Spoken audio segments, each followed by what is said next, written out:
¿Qué diferencia hace la fe en nuestra vida? Por un lado, cuando miramos el mundo intentando verlo desde la perspectiva del observador, desde fuera, bienes y males caen igualmente al creyente como al no creyente. Necesidades, carencias, frustraciones. Por mucho que a veces nos engañemos y queramos negar la realidad, es mucho lo que nosotros también consideramos que nos falta en nuestra vida.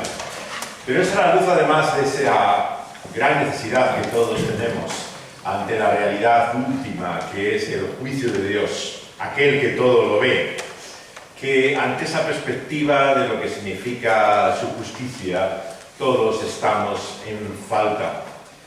Esa hora de la verdad y del juicio se compara muchas veces en términos como de una tormenta, como la manera en la cual Dios desata la realidad de su ira y de su justicia.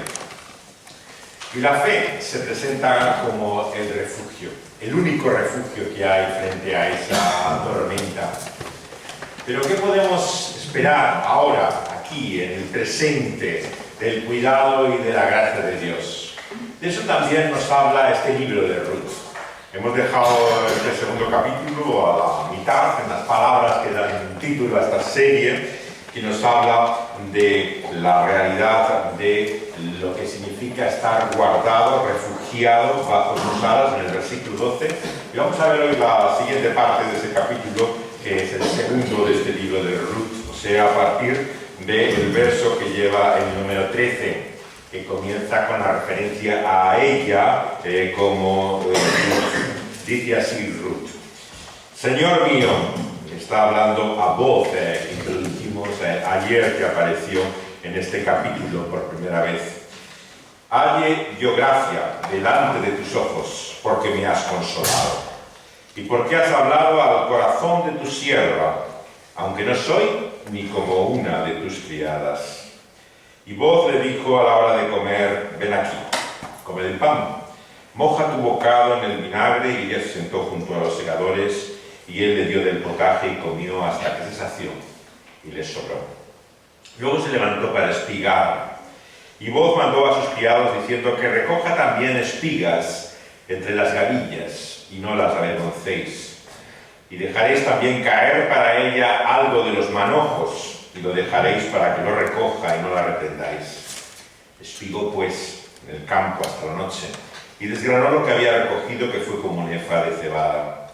Lo tomó y se fue a la ciudad, y su suegra vio lo que había recogido. Sacó también luego lo que le había sobrado, después de haber quedado saciada, y se lo dio. Y le dijo a su suegra, ¿dónde has espigado hoy? ¿Dónde has trabajado? Bendito sea el que te ha reconocido. Y contó ella a su suegra con quien había trabajado. Y dijo, el nombre del varón con quien hoy he trabajado es Boz. Y le dijo Noemi, su nuera, sea él bendito del Señor, pues que no ha rehusado a los vivos la benevolencia que tuvo para con los que han muerto. Después le dijo Noemi, nuestro pariente es aquel varón, y uno de los que pueden redimirnos. Y Ruth, tu amadita, dijo además de esto, me ha dicho, júntate con mis criadas hasta que hayan acabado toda mi siega. Y Noemi respondió a Ruth, su nuera, mejor es, hija mía, que salgas con sus criadas y que no te encuentren en otro campo. Estuvo pues junto con sus criadas, las criadas de voz, espigando hasta que se acabó la siega de la cebada y la del trigo, y vivía Ruth con su suegra.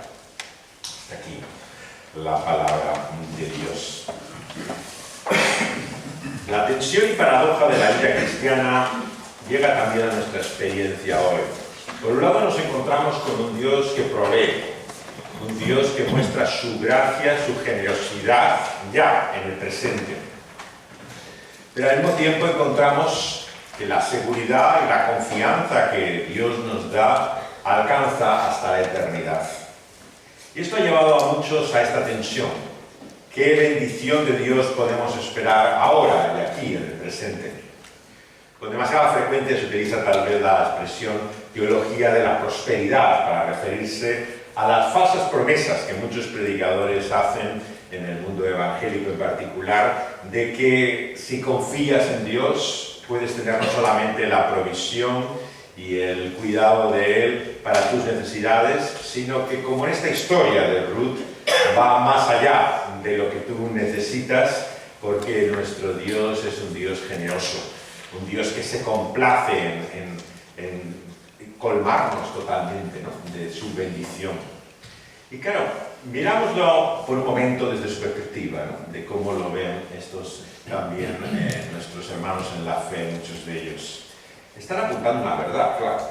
Hay textos como este de la palabra de Dios, igual que en algunos de los salmos, en los cuales dice que el Señor no dejará en la pobreza, en la necesidad, en la carencia. Por un lado, como todo error, herejía, si queremos llamarlo, incluso por utilizar un término más fuerte, es una media verdad. Esto es lo realmente peligroso de la enseñanza falsa. Tiene la suficiente verdad para ser aceptable, para ser verosímil, algo reconocible, familiar para nosotros, pero oculta, esconde, silencia otro lado de la verdad, ¿no?, que es la realidad de la vida ahora, en el presente, aquí y ahora, en el todavía no, de lo que significa la consumación de sus promesas y de su bendición. Así que por un lado estaríamos ciegos si no reconociéramos cómo Dios nos muestra aquí cómo provee para sus hijos más allá de sus necesidades. Pero por otro lado, tenemos que darnos cuenta que, como toda la palabra de Dios, ¿no?, apunta a algo más que nuestra necesidad material, en este caso de comida, de poder tener el pan para sobrevivir, sino que nos habla de ese pan de vida, del cual el Señor mismo, encarnado, Jesucristo, nos habló que Él es en sí mismo. Cuando el Señor mostró lo que era el pan de vida, lo hizo también de forma material. Recordamos los milagros que Él hace multiplicando el pan, de tal manera que aquellas multitudes que le escuchaban fueron literalmente alimentadas físicamente. No debemos espiritualizar lo que la Biblia no espiritualiza. Fue un milagro realmente físico, el cual se muestra la realidad de esa generosidad extremada de Dios. Pero al mismo tiempo, el propio Evangelio, claro, nos dice que muchos de los que le seguían era por ese pan con el cual les daba de comer, y no entendían a lo que el Señor Jesús apuntaba con ese milagro, que era al hecho de que Él era el pan de vida, que debían comer para la eternidad. Las famosas palabras del Evangelio de Juan, de aquel que come de ese pan, también el Señor le resucitará en el último día. Hablan de la esperanza que tenemos más allá de la muerte por medio de Cristo Jesús. Por eso tenemos que, ya en este punto de nuestra serie, tener cuidado con la manera en la cual entendemos el mensaje de un libro como Ruth. Muchos lo entienden como una alegoría, como si fuera una especie no de parábola simplemente que apunta a un mensaje final, sino una alegoría en la cual cada elemento tuviera un significado. Yo creo que esto es una visión equivocada, peligrosa. En un sentido general podemos ya apuntar hoy, al introducir la persona de voz, como hicimos ayer mismo, que voz apunta, es una figura del Redentor, de aquel que ha de venir. Pero ¿hasta qué punto podemos decir que Noemí es el pecador, su necesidad de la salvación? En parte sí. Vemos que claramente es una persona que se nos introduce, como vemos en el primer capítulo, como amargada por su situación, ¿no? Realmente dolida y frustrada por ella. En general, podríamos decir que es una interpretación correcta, ¿no?, donde vemos a Boaz pensar en Cristo Jesús y donde vemos a Noemi pensar en el pecador. Pero ¿dónde nos queda Ruth, no? Este es el peligro muchas veces de las alegorías. Las alegorías intentan buscar en los detalles, en cada elemento de esta historia, lo que sería la analogía, la identificación de lo que está hablando. Y claro, no debemos así leer la historia de Ruth. Debemos quedarnos con el sentido trascendente, final y claro que nos da todo el texto de la Escritura. Y el texto que hoy tenemos, evidentemente, nos habla de la gracia, del favor inmerecido. Comienza así diciendo las palabras de Ruth: Señor mío, hallé yo gracia delante de tus ojos. porque me has consolado, has hablado al corazón de tu sierva, aunque no soy ni como una de sus criadas. La diferencia, por lo tanto, en primer lugar, del creyente con el no creyente es el reconocimiento de esa gracia de Dios. La religión que se basa en nuestros esfuerzos, obras y méritos, lo que produce es orgullo. Y esto es algo que tenemos que tenerlo siempre presente. Hoy mismo esta tarde leía un comentario acerca de algo que había escrito, ¿no?, en que hacía referencia a las solas, ¿no?, de nuestra fe. La sola gracia, la sola fe, solo Cristo. Y alguien había hecho un comentario en las redes diciendo: todas estas solas lo que nos hacen es complicarnos las cosas. Pero ¿qué es la alternativa que pretenden estas personas? La misma alternativa que la religión ha intentado proponer una y otra vez. Que la fe es el resultado de nuestros esfuerzos, de nuestras obras, al mismo tiempo que pueda ser de nuestra confianza y de nuestra fe. Pero sencillamente esto no es gracia. La gracia es ser consciente, ¿no?, hasta qué punto realmente es un favor que Dios nos hace. No es algo que nosotros le hacemos a Dios. Y esto lleva también a un carácter, a conformar una personalidad. La clave de las palabras de Ruth, yo creo, en este primer versículo, está en la identificación, la forma en que ella se ve a sí misma. Dice, como hemos leído en este versículo 13, aunque no soy ni como una de tus criadas. Apunta a algo más que una expresión de cortesía, a lo que significa la sincera humildad que el Señor espera realmente de alguien que le conoce y que recibe así su gracia y su favor. Y por eso quiero comenzar también hablando en qué medida el creyente refleja la realidad de quién es Cristo Jesús. Encontramos en los Evangelios como 89 capítulos acerca de quién es Jesús y cómo es lo que Él ha hecho, pero ¿cuántas veces en este texto de los Evangelios encontramos que Jesús diga: haz como yo, toma mi ejemplo, sigue mi modelo? Si os fijáis, realmente no es solamente escasa las veces que lo hace, sino prácticamente se limita a la expresión que encontramos en el Evangelio también que vamos a leer de Mateo, capítulo 11. En el Evangelio, capítulo 11, en el versículo a partir del 28 al 30, encontramos por un lado la gracia, la oferta libre, absolutamente abierta que hace el Señor Jesucristo. Comienza en el versículo 28 Jesús con estas maravillosas palabras, ¿no? Venid, venid a mí, todos los que estáis trabajados y cargados, que yo os haré descansar, dice Jesús. Mañana hablaremos algo más de descanso. Pero estas palabras de Jesús nos hablan de cómo el ofrecimiento es para todos. Esta es la diferencia, por supuesto, también teológicamente en lo que a veces se suele llamar calvinismo y el hipercalvinismo. El hipercalvinismo es en el que su especulación siempre finalmente prescinde de esa libre oferta del Evangelio que caracteriza al Señor Jesucristo. Esa oferta del Evangelio, en modo alguno, puede estar condicionado por ninguna especulación que tengamos de la predestinación o de la elección o de la soberanía de Dios. Es una oferta libre y consciente que hace el Señor Jesús a toda persona, a todo individuo. Encontramos un eco también en Juan, capítulo 6, por cierto, versículo 37, vamos a leerlo también al hablar de ello. Cuando dice: todo lo que el Padre me da vendrá a mí, y todo aquel que a mí viene no le echo fuera. Esa libre oferta también fue objeto, por cierto, de uno de los tratados no tan conocidos de Bunyan, el autor de esa alegoría, que es el Progreso del Peregrino. Él tiene un tratado también que publicó solamente sobre este versículo, ¿no? Los puritanos y aquellos santos maestros de la antigüedad se extendían sobremanera, con un solo versículo tenían ya para un libro entero, ¿no? Y tienen esa capacidad que ahora nos deja extenuados, ¿no?, muchas veces cuando leemos sus escritos, ¿no?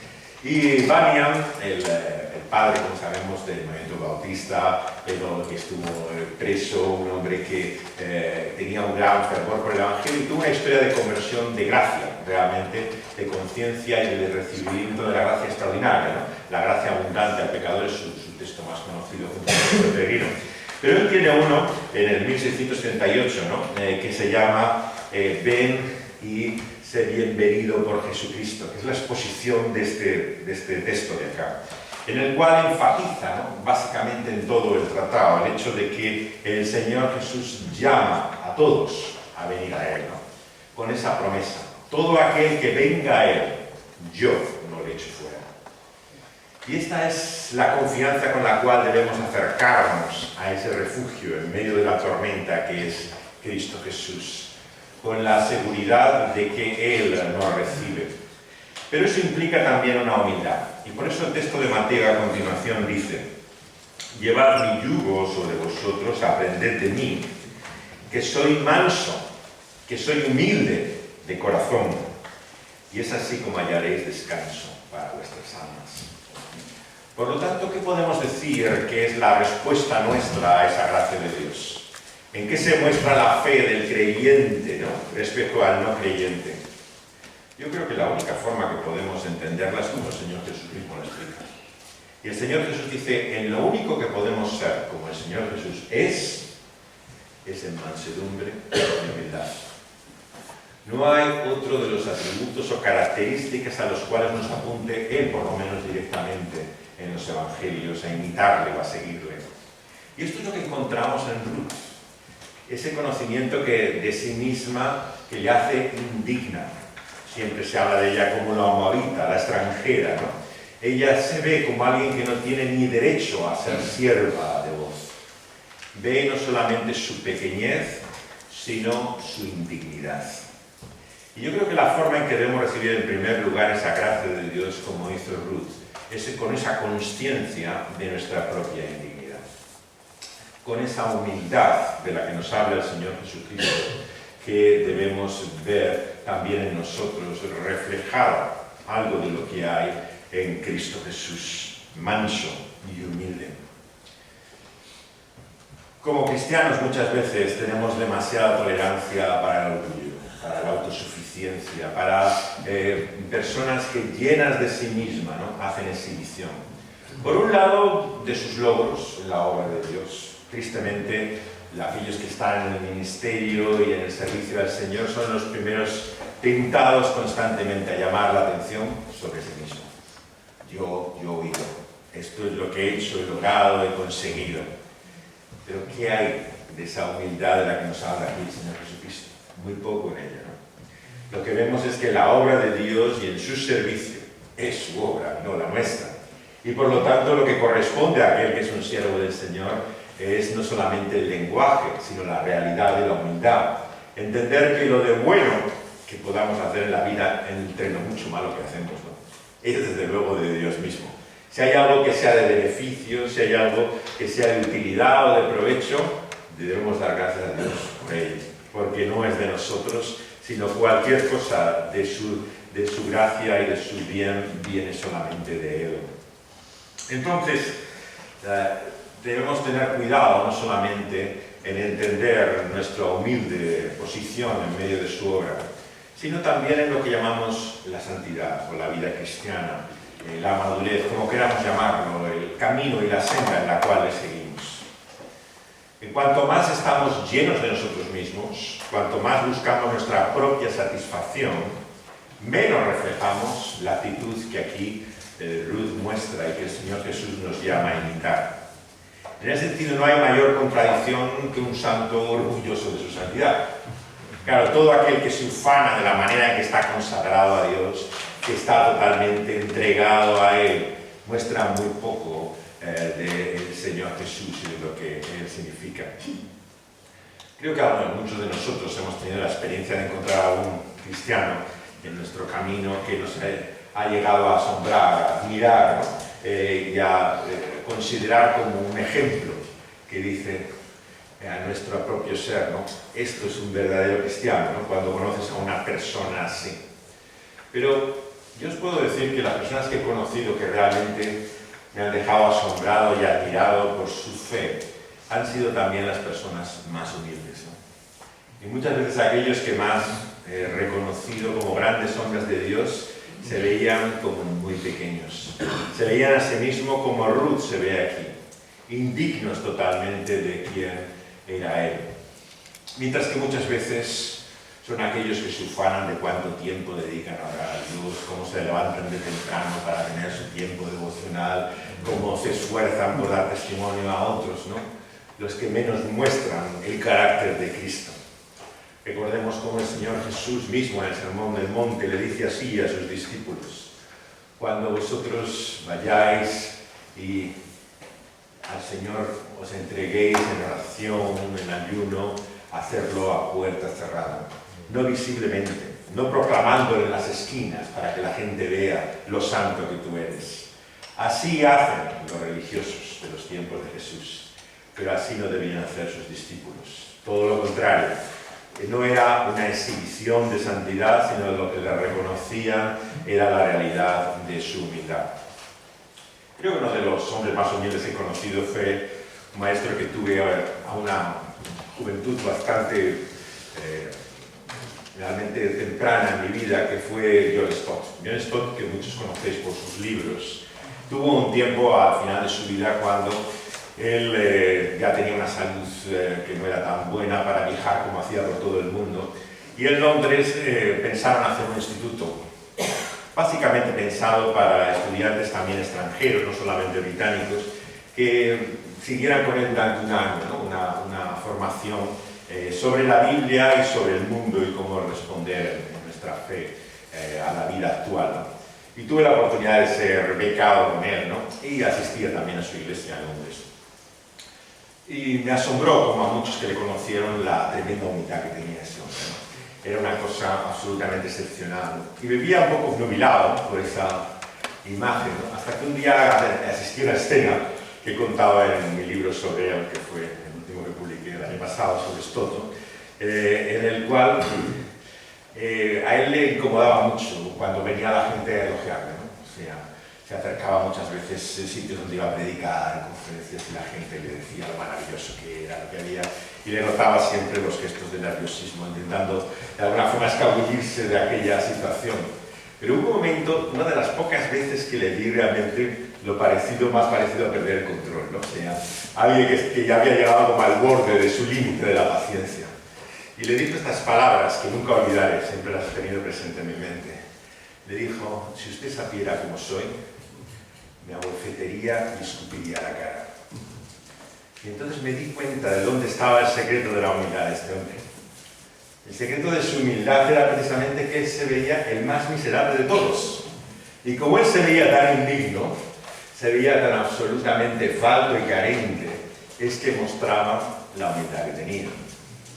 La indignidad, por lo tanto, que encontramos aquí en Ruth está en el secreto del asombro, de la sorpresa de la gracia de Dios.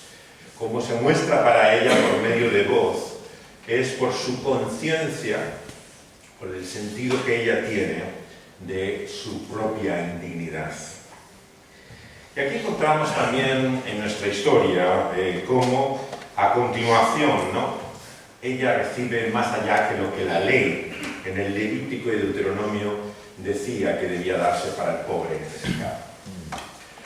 En nuestra fe, en segundo lugar, hay siempre una tensión, ¿no?, entre la ley y el Evangelio, ¿no? Lutero, el reformador, decía que todos los problemas que tenemos en la Iglesia cristiana tienen que ver por la relación entre la ley y el Evangelio. De alguna manera está ahí la clave, lo vemos en la enseñanza apostólica, como vais a ver en el campamento también con Javier y Gálatas, ¿no? Todo gira siempre en cómo entender esta ecuación difícil, ¿no? Cuánto en la fe es ley, cuánto de la fe es gracia, cómo se relaciona la una con la otra, está en la clave de todo ello. Y es llamativo, claro, como una y otra vez los creyentes buscan, ¿no?, por un lado una directiva concreta, específica, ¿no?, de cómo expresarse en términos de ley lo que tienen que hacer. ¿Qué es la pregunta más habitual que te hace un creyente, que nos hemos hecho todos como jóvenes? ¿Se puede esto o no se puede, ¿no? Es lo que te pregunta siempre todo el mundo, ¿no? ¿Y esto está bien o está mal? O sea, todos necesitamos como una directiva, ¿no?, en la cual te digan, esta es la ley, y ya no hay más que decir, ¿no? Y mientras no te la dicen, estás inquieto, ¿no? Estás descontento, no sabes, pero entonces, ¿qué? ¿Esto está bien o cómo es? O sea, necesitas la ley, ¿no? Es muy curioso, por ejemplo, que iglesias que podríamos llamar, por utilizar un vocablo teológico extraño, ¿no? Antinomiano viene de la expresión anti, contra y nomos, ley, ¿no? Y antinomiano llamamos en la teología a un tipo de cristianismo que entiende que no hay ley para el cristiano, es libre por la fe y por lo tanto todo lo que sean leyes, reglas, normas sobran para la fe. Es el aspecto, digamos, libertino un poco, ¿no? Que tiene a veces ciertas ramas del cristianismo. Y es curioso que incluso en este se aferra muchas veces a ciertas leyes, ¿no? Me llama mucho la atención, por ejemplo, en ambientes que son bastante antinomianos, el régimen estricto, absolutamente legalista que se sigue el diezmo, por ejemplo, ¿no? El diezmo es la clave de la vida del cristiano. Se acaban de convertir, le dicen que todo es por gracia, que ahora tiene libertad de la fe, pero lo primero que le enseñan es que tiene que dar el diezmo, ¿no? Y esto lo tienen clarísimo, es como una cosa absolutamente evidente. No tendrán idea sobre ninguna otra cosa de la vida cristiana, pero lo del diezmo lo tienen absolutamente claro en la cabeza, ¿no? Y esto es un buen ejemplo, ¿no? De cómo, de alguna manera, ¿no? Siempre tenemos esta dialéctica, ¿no? Entre la ley y la gracia, ¿no? Y aunque no quieras decir y hables de la ley del espíritu o de la libertad de la fe, aún así tiene que haber una ley, ¿no? Que es la ley, como en este caso, que afecta a tu cordero, ¿no? Para ver claramente en qué consiste esa vida, ¿no? Y lo que encontramos aquí en la historia de Ruth, claro, es por un lado un cumplimiento de la ley, el hecho de que se ha de dejar en el campo algo para el pobre, para el necesitado, para la persona vulnerable, pero vemos algo que sobrepasa, ¿no? Esa ley. Lo que dice Boaz a continuación a sus criados en el versículo 15 es que no la avergüencen, ¿no? Que dejen también caer, el versículo 16, para ella algo de los manojos, que dejen que lo recoja y no lo reprenda, y no le reprendan por ello.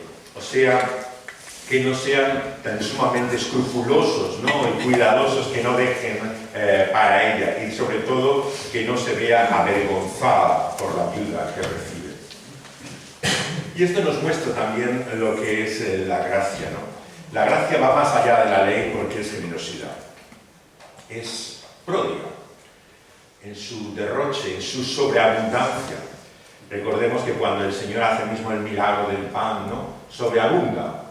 Esos cestos de pan que se recogen luego son tantos, ¿no?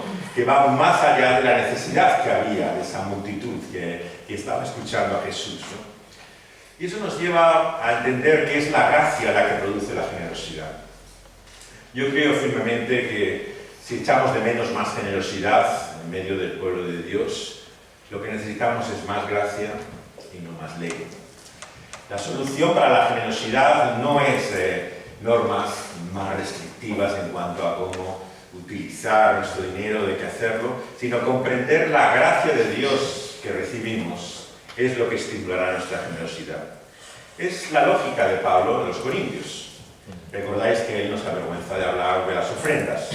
Dedica 2 capítulos enteros, ¿no? En Corintios a hablar de la ofrenda que está recogiendo para las necesidades de aquellos creyentes. Pero ¿a qué apela el Señor Jesús en ese llamado, exhortación a la ofrenda? Apela a la gracia que hay en Cristo Jesús, que siendo rico, se hizo pobre. Y así les llama también a ser generosos ellos. Por lo tanto, es el Evangelio el que produce la generosidad. No es la ley, no es simplemente la norma, el llamado, la exhortación, el sentido de culpa, de deber, el que produce que seas más generoso. Es la conciencia de la gracia de Dios. Y vemos aquí cómo también busca así expresarse en voz para con esta mujer. Y cuando va a Noemi le pregunta dónde has llegado, dónde has trabajado para recibir todo eso con lo que viene a casa. Ella le identifica finalmente el nombre del varón. Y aquí encontramos el siguiente punto de nuestra reflexión hoy en esta tarde. Se nos dice no solamente el nombre, que ya lo conocemos por la narración de voz, ¿no? Sino que se dice que Noemi le dijo a su nuera, versículo 20, sea él bendito del Señor, pues no ha rehusado a los vivos la benevolencia que tuvo para con los que han muerto. Después le dijo a Noemi, nuestro pariente es aquel varón y uno de los que pueden redimirnos, dice el versículo 20. Aquí encontramos por un lado que el lenguaje también de Noemi, como muchos han observado, parece que hacerse más abierto a la perspectiva de la gracia de Dios, de la forma en que está cuidando para ellas, la benevolencia, porque reconoce que se da no solamente con los muertos, ¿no? En la esperanza que ella tiene para con aquellos que han dejado de sus familiares y seres queridos que han fallecido, sino también para ellas como vivos. Pero fijaos, y aquí quiero introducir un tema sobre el que hablaré bastante mañana, ¿qué significa el hecho de que aquel que puede librarles en su favor inmerecido es el pariente que nos dice aquí que puede redimirnos? Esto apunta a lo que se ha dado a llamar la ley del levirato. La ley del levirato, una cosa es como está expresada en el texto de la ley mosaica y otra cosa es como la vemos aplicada en el relato histórico. Claro, en teoría, la ley del levirato tiene que ver con un pariente directo. O sea, en principio, cuando se habla de la responsabilidad que tiene alguien cuando fallece su hermano, se está apelando al hermano, a un familiar directo, bien a veces es el matrimonio o bien de tomar cuidado de sus hijos o de su viuda, es un sentido general de responsabilidad para el familiar más directo. Aquí no vemos exactamente qué grado de cercanía tenía ese familiar, pero lo importante es que es un pariente, que es alguien cercano a ellas, y él puede redimirnos. Es la posibilidad, ¿no? La capacidad que él tiene de liberación de ese sumal. Y esto nos lleva también, por eso, en segundo lugar, a lo que significa que ese refugio en la tormenta viene de alguien que está relacionado con nosotros, que es en cierta forma uno como nosotros, que es un pariente nuestro. La epístola a los Hebreos así nos muestra que el mediador que necesitamos tenía que ser uno como nosotros. Y lo enfatiza así desde el principio de la carta. Si leemos al principio de la epístola de los Hebreos en el Nuevo Testamento, nos dice cómo, versículo 14, así como los hijos de Adán, los seres humanos, participaron de la carne, de la sangre, como hombres, él también participó de lo mismo, versículo 14 del capítulo 2 de Hebreos, para destruir por medio de la muerte al que tiene el imperio de la muerte. Y esto es el diablo. Y librar a todos los que por el temor de la muerte estaban durante toda la vida sujetos a servidumbre. Porque ciertamente no socorrió a ángeles, sino que socorrió a la descendencia de Abraham. Por lo cual debía ser en todo semejante a sus hermanos, para venir a ser misericordioso, fiel sumo sacerdote en lo que a Dios se refiere, para expiar los pecados del pueblo. Pues en cuanto él mismo padeció siendo tentado, es poderoso para socorrer a los que son tentados. Por lo tanto, cuando hablamos de la encarnación del Señor Jesucristo, no estamos hablando de una doctrina más o un hecho de su vida, es el propósito divino en esa su salvación. Estamos hablando de algo central a lo que es el corazón y la mente del propósito divino. Dios tenía que hacerse hombre, humanarse, encarnarse totalmente. Y esto no era simplemente un medio, un instrumento, una forma de poder hacer su obra, sino que estaba en el propósito mismo, ¿no?, de aquello que Dios se ha propuesto. Debía participar de carne y de sangre, debía ser totalmente humano. Sin embargo, cuando vemos muchas veces el cristianismo, tenemos que decir que fácilmente parece inhumano. La visión de la santidad que muchas veces se nos presentan en las iglesias es tan idealizada, tan absolutamente lejana a la experiencia de lo que nosotros conocemos y queremos, que uno se pregunta, está bien que haya santos, ¿no? Pero desde luego que yo no parezco estar, desde luego, con esa vocación y llamamiento. Sin embargo, como vemos, el propósito de Dios es hacernos verdaderamente humanos. Como alguien ha dicho, Dios no vino a este mundo encarnándose para hacernos ángeles. Nos hizo para hacer verdaderamente hombres como Dios quería desde el principio. Por lo tanto, nada humano es ajeno a Dios en ese su propósito. Y tenemos que entender que lo que implica la humanidad es algo central del cristianismo. Y lo muestra aquí la Epístola a los Hebreos, enfatizando la realidad humana más general y universal que todos conocemos. El triste destino de los hijos de Adán, que es la muerte. Una cita ineludible, algo a lo que ninguno de nosotros podemos escapar. Todos tenemos una fecha de caducidad, pero ahora no sabemos cuál es. No sé si estaríamos preparados si lo supiéramos, pero desde luego es la única seguridad que traemos a este mundo. Que un día que vienes a él, te tienes que marchar. No sabemos si seremos ricos o pobres, si estaremos solos o acompañados, si nos irá bien o nos irá mal en el mundo. Lo único que sabemos es que igual que venimos, un día saldremos de este mundo. Y el Señor Jesús, por lo tanto, quiso en esa su humanidad identificarse, ¿no?, con esa certeza triste del destino de los hijos de Adán, que es la muerte. Y aquí se ve como una expresión de una lucha, de una batalla, ¿no?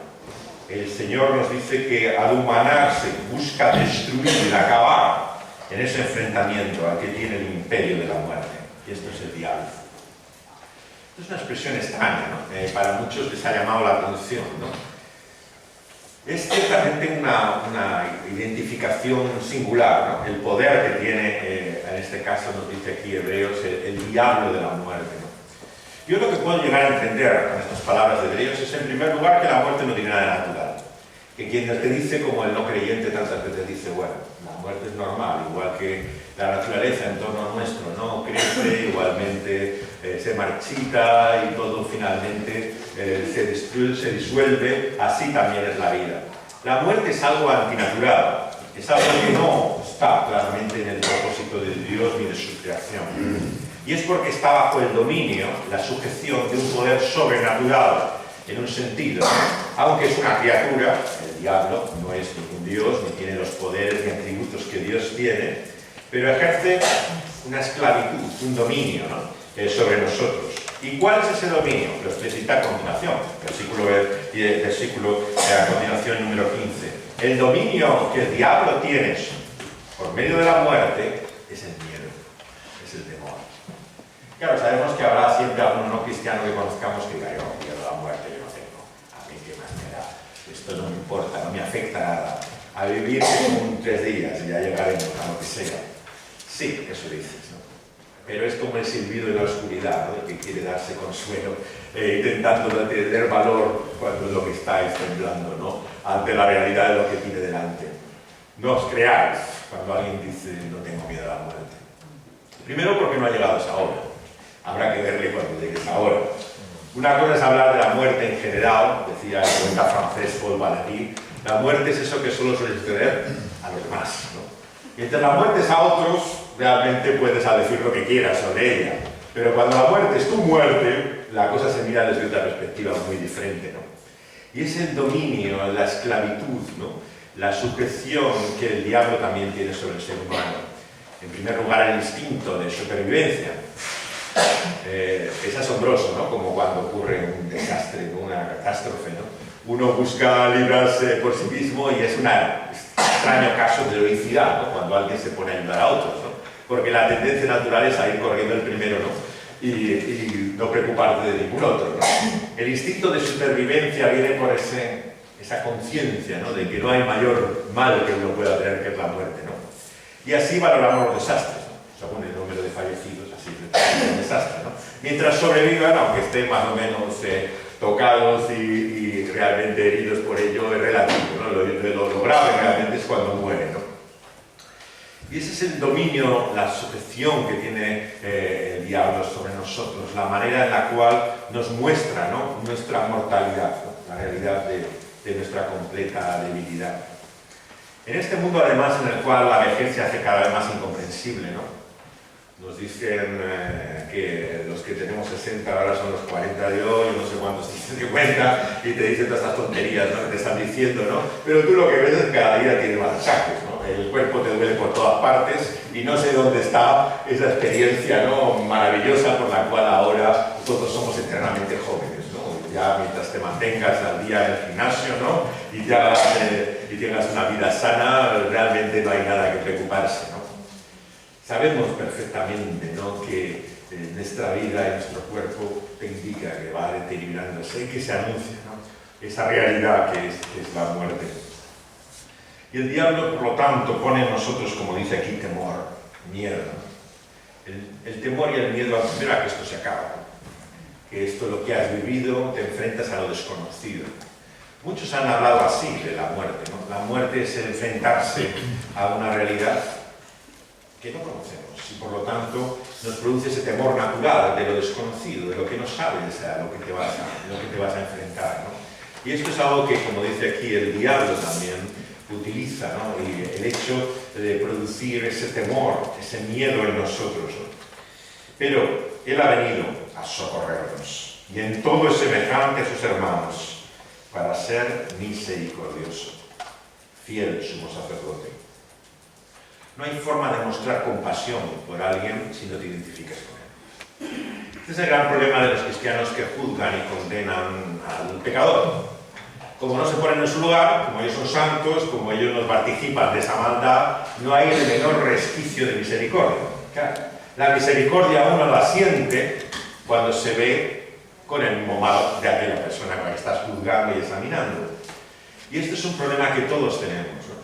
Pero fijémonos que el Señor Jesucristo nos muestra aquí lo que es la verdadera compasión, la verdadera misericordia, que es la identificación plena con nosotros, en nuestra propia naturaleza.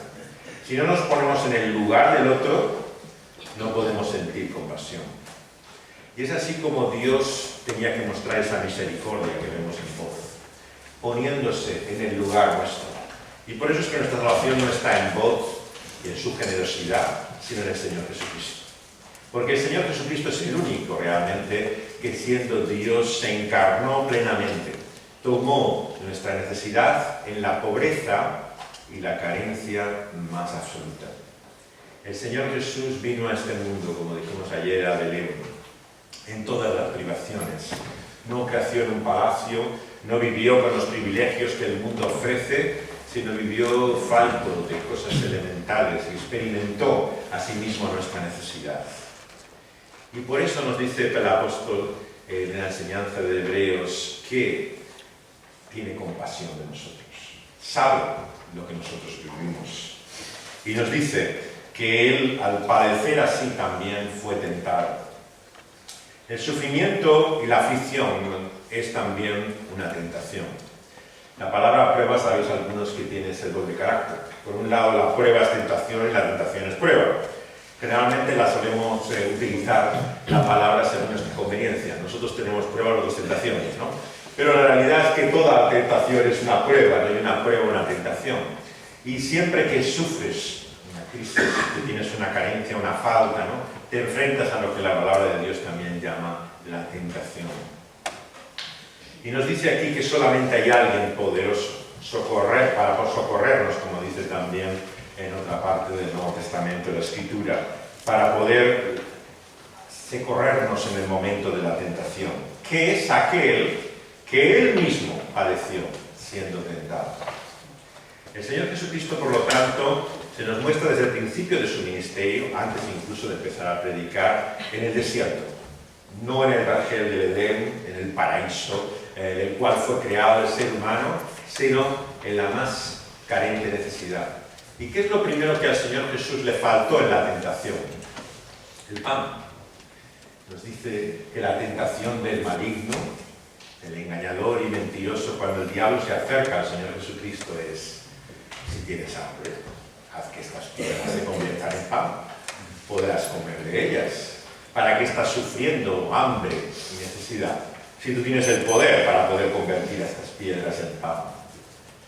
Y de esta forma nos revela el sentido profundo, ¿no?, de textos como este de Ruth, ¿no?, de lo que significa esa necesidad última, ¿no?, por la cual ese pariente también finalmente tendría que sufrir la necesidad misma de Ruth. Él mismo, que vemos que tiene una posición aparentemente holgada, tenía él que sufrir ese hambre y necesidad para poder salvarnos, ayudarnos y socorrernos. Por eso es que necesitamos a alguien mayor que vos para redimirnos. Necesitamos a Dios encarnado en la persona del Señor Jesucristo. Alguien que sufriera él mismo hambre, ¿no?, y fuera tentado así en el desierto, para poder tener compasión y misericordia de nosotros. Por lo tanto, no hay ninguna tentación que le sea extraña, ajena. Cuando piensas esto que estoy sintiendo, deseando, esto que quiero en contra de lo que Dios nos dice que es bueno y es su voluntad, no pienses que no puedes venir a Dios por medio de Cristo Jesús con esa tentación. El Señor nos dice que Él es poderoso para socorrer a todo aquel que es tentado, porque ninguna tentación es extraña. Y hay algunos que nos avergonzamos en nuestra mente, en lo secreto y oculto de nuestra vida, de las cosas que deseamos. Y uno siente hasta repugnancia, asco de uno mismo, pensando, ¿cómo puedo yo querer esto? ¿Cómo puedo yo desear esto? ¿Cómo puedo tener semejantes fantasías, ¿no? Semejantes tentaciones? Pero ninguna, absolutamente ninguna les extraña al Señor Jesús. No pienses que hay un pecado que Él no puede perdonar. No pienses que hay algo en tu vida que Él es incapaz de, cuando lo lleves delante, de mostrar misericordia. Él muestra misericordia para el mayor de los pecadores. Recordar las palabras de Juan: aquel que viene a Él, a ninguno de ellos le echa fuera, sea cual sea su mal, su suciedad, su vileza. ¿Por qué? Nos lo dice también Hebreos. Porque Él ha venido para expiar los pecados de su pueblo. Él ha venido a pagar Él mismo, a juzgar y sufrir lo que nuestro pecado merece, considera.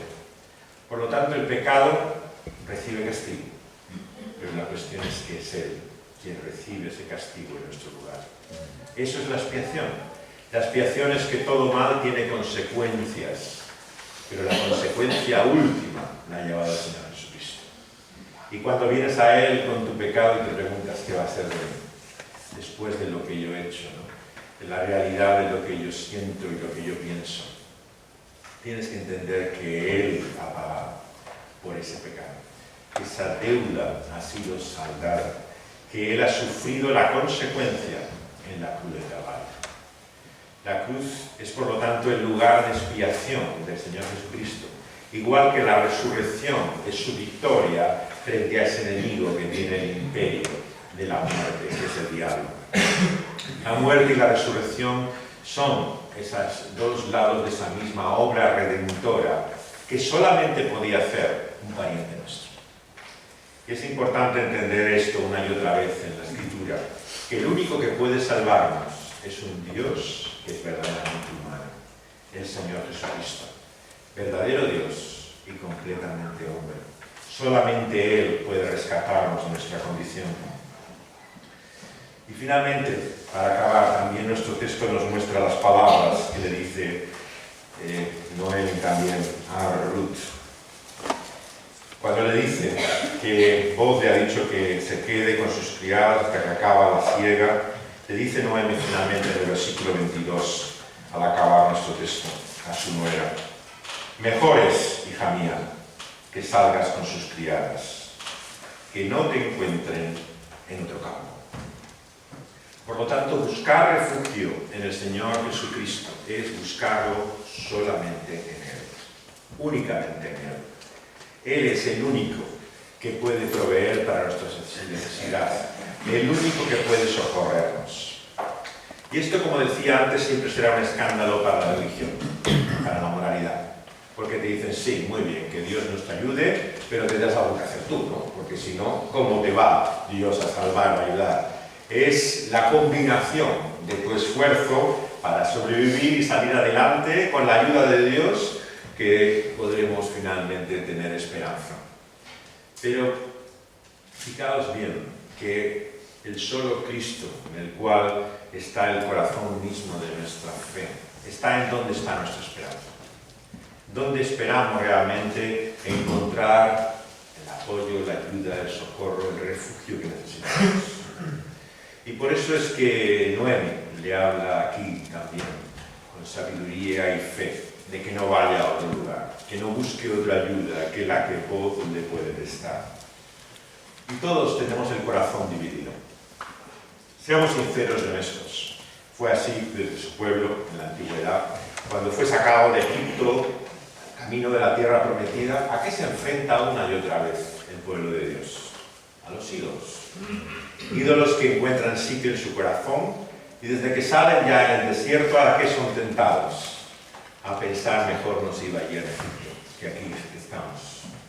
Y una y otra vez se debaten hasta el punto de que Josué les dice, ¿no?, al borde de la tierra prometida, decidir ya de una vez a quién vais a servir. ¿Es a Dios o es a esos falsos dioses? Y como dice la Escritura en el Nuevo Testamento, todo corazón dividido le falta resolución, decisión. Le podemos pedir a Dios a algo, pero como no estamos convencidos que realmente sea Él y que sea eso lo que deseamos y queremos, finalmente parece que nuestra vida está condenada a la frustración. Hay un conflicto, una lucha entre nosotros, entre esa idolatría, ¿no?, y lo que significa el servicio al Dios vivo y verdadero. Por eso el llamado que nos hace finalmente la palabra es donde buscamos realmente nuestra esperanza, donde tenemos realmente nuestra profunda convicción de que está nuestra única salvación. Y esa está solamente en aquel que es el único refugio frente a la tormenta, Cristo Jesús.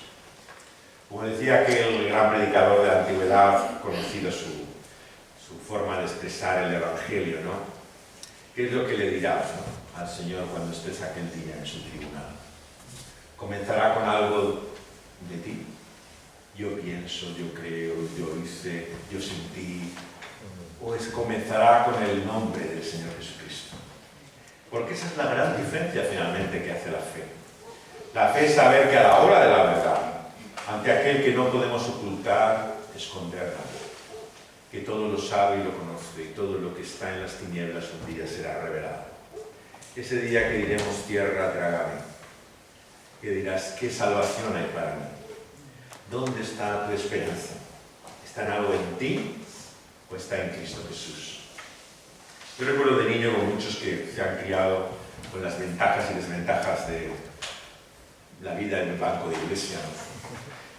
Recuerdo que había en tiempos pasados unos cómics evangélicos, que le llamábamos entonces, en los cuales se preguntaba, todavía existe, ¿no?, ¿qué va a ocurrir después de tu muerte, ¿no? Y en el TV o en el cómic americano, claro, lo que se veía era una sesión de cine descomunal, ¿no? Era un poco la imagen de lo que eran nuestros cines de carretera que vemos en las películas americanas, ¿no? Que en una gran pantalla, ¿no?, se veía la película. Pero la pesadilla que yo tenía cada noche, ¿no?, después de ver esa historia y quedarse en mi cabeza, era que la película que se iba a ver un día era mi vida, ¿no? Y ese día lo que se iba a ver no era lo bonito, lo maravilloso, la mejor versión de mí mismo, sino todo lo vergonzoso, absolutamente mezquino, vil y miserable que había en mi vida, ¿no? Y claro, aquello era una pesadilla continua, ¿no? ¿Quién va a soportar esa sesión de cine, ¿no? ¿Quiénes van a asistir al lado mío a descubrir todas mis vergüenzas, ¿no? Era la hora de la verdad, ¿no?, la que tenemos en el fondo de nuestro corazón. Por eso, en cierta forma, el no creyente se consuela pensando, no, si la muerte no hay nada, después de esto se acaba, ¿no? Se acaba uno lo que haya hecho, todo finalmente vamos a acabar y el muerto al hoyo y ya se acabó la historia. Eso quisieras tú que ocurriera. Que todo el mundo se quedara en la misma ignorancia que está ahora de la realidad de que eres tú. Por lo tanto, muchos de los que dicen que después de la muerte no hay nada, lo que habla es el temor de que hay en sus vidas, de que haya una hora de la verdad.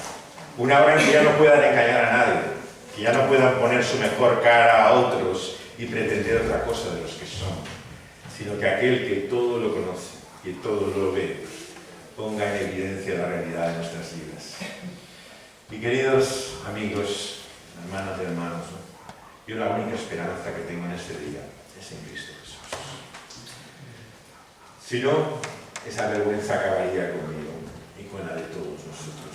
Porque ante la realidad de lo que somos, ¿quién puede decir que tiene la confianza y seguridad de que un Dios santo, 3 veces santo, va a decir, bendito, lo que acepto, si no es por el nombre, por la persona del Señor Jesucristo? Él es nuestra única confianza, el único refugio, por lo tanto, en la tormenta, juicio, en la hora de la verdad, el único que nos puede salvar. Y todo lo que hace por nosotros ahora, su sustento, la manera en la que cuida de nosotros, es una señal de que Él es bueno, de que podemos confiar en Él, que como Ruth podemos saber que ante nuestra necesidad podemos ir ante Él, que no hay falta alguna, que no hay miseria, mezquindad alguna, con la cual no podamos venir al Señor Jesucristo. Querida amiga y amigo, si grande es tu pecado, mayor es el salvador. Si grande es tu miseria, mayor es la gracia que hay en el Señor Jesucristo. Por lo tanto, ¿a dónde vamos a ir si no hay otro al que podamos llevar nuestra miseria y nuestra vida? Vamos a pedirle a Él que así lo hagamos. Vamos a rogarle. Señor, en esta tarde queremos no ser hipócritas, sino sinceros. Reconocer que hay mucho de lo que nos avergonzamos en nuestra vida, que hay mucha miseria, y tememos ese día, esa hora de la verdad. Y es en medio de la necesidad también que somos conscientes, Señor, de que en esa prueba está nuestra tentación, que vemos la realidad de nuestra falta. Pero, Señor, nuestro consuelo es que no somos salvos, Señor, por la manera en que hemos vencido esas tentaciones, sino por las que Cristo ha vencido en este mundo y en esta tierra, cuando, llevado por el tentador una y otra vez a la tentación, Él superó cada una de ellas, Señor, en el desierto de este mundo. Señor, gracias porque en su victoria está también nuestra victoria, que es porque en Él no hay mal alguno, porque no hay pecado, porque fue tentado en todo a semejanza de nosotros, pero sin mal alguno, que esperamos ser salvos en ese día.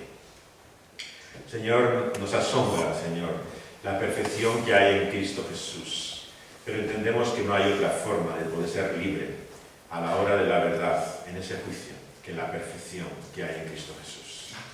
Nos sirven, Señor, nuestras mejores obras, nuestros mejores intentos, nuestros sentimientos más puros, Señor, para poder ser aceptados, Señor, a la hora de ese juicio. Señor, gracias porque en Cristo Jesús está el refugio frente a esa tormenta, la roca que nos puede sostener y en la que podemos mantenernos, Señor, en ese día en el cual nuestra vida sea puesta, Señor, en evidencia. Señor, te queremos pedir que sea alguno de nosotros también, que todavía no ha encontrado en él refugio, que vaya a él. Señor, te queremos suplicar, Señor, que si piensa que su pecado es demasiado grande, que aquello que oculta y esconde, Señor, de ti, Señor, es imposible de perdonar, que tú le muestres, Señor, la verdad de las palabras del Señor Jesucristo, de que todo aquel que va a Él no le echa fuera, que Él es capaz de recibirnos, que su bienvenida es amplia, Señor, generosa y sincera a pecadores como nosotros. Es aquellos que nos llaman al nuestro agobio de ser trabajados y cargados, Señor, con el peso que acarreamos, Señor, que una y otra vez llevamos en nuestra vida cuando nos arrastramos sobre este mundo, Señor, en nuestra miseria y necesidad.